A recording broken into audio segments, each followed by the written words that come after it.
बिस्मिल्लाहिर्रहमानिर्रहीम, अस्सलाम वालेकुम। BNN नेशनल न्यूज़ के साथ मैं हूं सना हुसैन। चलते हैं खबरों की जानिब। अमेरिका के ईरानी फौजी ठिकानों पर हमले जवाब में अमरीकी फ़िज़ाई अड्डा निशाना एक्स पर जारी एक बयान में सेनेटकॉम ने कहा है कि ये कार्रवाई ईरान की जारहाना सरगर्मियों के जवाब में की गई, जिनमें बैनुल-अक़वामी पानियों में एक MQ-1 ड्रोन को निशाना बनाना भी शामिल था।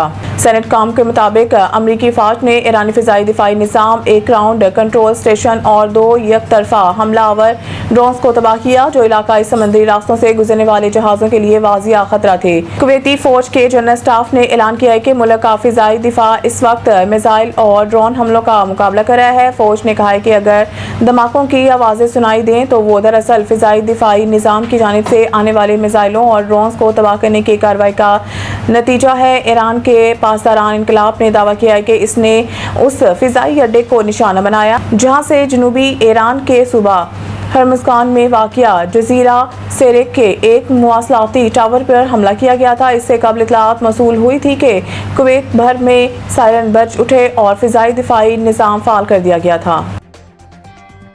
ईरान जोहरी हथियार हासिल नहीं करेगा। ट्रंप की मुजवज़ा मुआहदे से मुतालिक CNN की रिपोर्टिंग पर तनकीद। अमरीकी सदर डोनाल्ड ट्रंप ने ईरान के साथ मुजवज़ा मुआहदे से मुतालिक अमरीकी नशरियाती इदारे CNN की रिपोर्टिंग को मुस्तरद करते हुए कहा है कि मुआहदे में ईरान के जोहरी प्रोग्राम पर नहायत मजबूत और तफसीली शकें शामिल हैं। सदर ट्रंप ने अपने social media platform truth social पर एक पोस्ट में कहा है कि CNN ने मामूल के मुताबिक फेक न्यूज़ फैलाई और गलत तौर पर यह रिपोर्ट किया कि ईरान से मुतालिक मुआहदे में जोहरी अमूर का जिक्र नहीं। ट्रंप के मुताबिक हकीकत यह है कि मुआहदे में वाज़िया तौर पर दर्ज है कि ईरान जोहरी हथियार हासिल नहीं करेगा। अमरीकी सदर ट्रंप ने कहा है कि जोहरी मामलात इस मुआहदे का मरकजी हिस्सा हैं। ट्रंप के मुताबिक मुआहदा नहायत मजबूत और तवील तफसील के साथ जोहरी अमूर के मुख्तलिफ पहलुओं पर बात करता है। दर हकीकत मुआहदे का ज़्यादातर हिस्सा इसी मौजू पर मुश्तमिल है। ट्रंप ने इसी पोस्ट में CNN पर तनकीद भी की और सवाल उठाया कि आया नई मलकियत के तहत ये नेटवर्क अपनी साख बहाल कर पाएगा या नहीं। तवज्जो दी जाए तो गिलगित बल्तिस्तान स्विट्ज़रलैंड बन सकता है। ख्वाजा साद रफ़ीक सकर्दू में जलसे आम से खिताब करते हुए ख्वाजा साद रफ़ीक का कहना था कि पार्टी क़यादत और वज़ीर-ए-आज़म की हिदायत पर गिलगित बल्तिस्तान आया हूँ। मुस्लिम लीग नून ने गिलगित बल्तिस्तान में मुख्तलिफ तरक्याती मनसूबों का आगाज़ किया।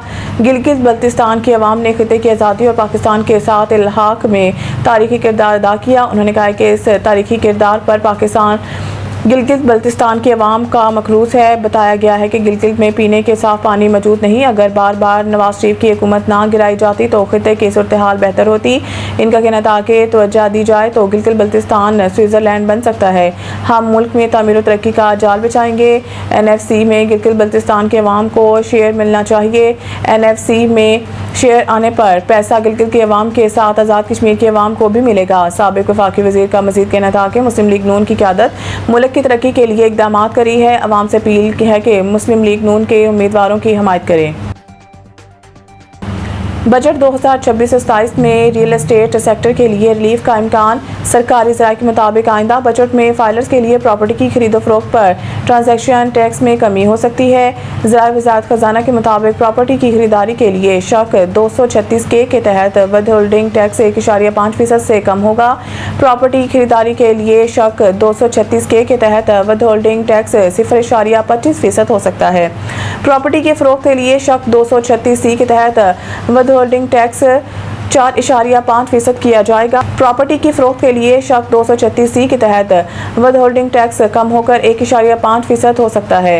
ज़राए FBR के मुताबिक प्रॉपर्टी सेक्टर पर टैक्सेस में रद्दोबदल के लिए IMF को आगाह किया गया है। बजट में नॉन फाइलर के लिए प्रॉपर्टी की खरीदो फरोख्त पर कोई रिलीफ नहीं मिलेगा। नॉन फाइलर्स के लिए प्रॉपर्टी की खरीदो फरोख्त पर तकरीबन 10.5% के टैक्स आयद हैं। मज़ीद न्यूज़ अपडेट के लिए देखते रहें BNN नेशनल न्यूज़।